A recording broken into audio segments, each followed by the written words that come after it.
السلام علیکم ناظرین، آپ دیکھ رہے ہیں JN نیوز HD۔ آئیے نظر ڈالتے ہیں آج کی اہم خبروں پر۔ لال سوہنرا سے رانا نعمان احسن پولیس چوکی لال سوہنرا کی ناک کے نیچے ڈکیت اسلحہ کے زور پر زمیندار کو لوٹتے رہے، جبکہ محافظ گشت کے بجائے خواب خرگوش کے مزے لیتے رہے۔ بدامنی شہریوں کا مقدر بن گئی۔ لال سوہنرا پولیس چوکی سے چند فرلانگ پر ڈاکو غلام مرتضیٰ کاہلو کے گھر گھس گئے اور تمام افراد کو اسلحہ کے زور پر یرغمال بنا کر کمرے میں بند کر دیا اور تسلی سے لوٹتے رہے، جب محافظ گشت کے بجائے سکون کی نیند سوتے رہے۔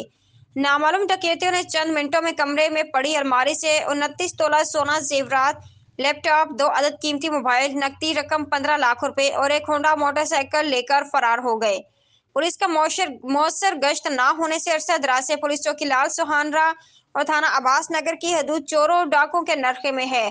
لال سوہنرا کے تاجر برادری سمیت شہریوں اور متاثرہ شخص نے ڈسٹرکٹ پولیس آفیسر بہاولپور سید محمد عباس سے ڈکیتی میں ملوث افراد کو فی الفور گرفتار کر کے لوٹ کی نقدی رقم و دیگر قیمتی اشیاء برآمد کرنے اور قانون کے مطابق سزا دینے کا مطالبہ کیا ہے۔ اس بارے میں جب میڈیا نے لال سوہنرا نے نئے تعینات ہونے والے SHO عبداللہ سے رابطہ کیا تو انہوں نے کہا، بہت جلد ڈکیتی میں ملوث افراد قانون کے کٹہرے میں ہوں گے اور انہیں قانون کے مطابق سخت سزا دی جائے گی۔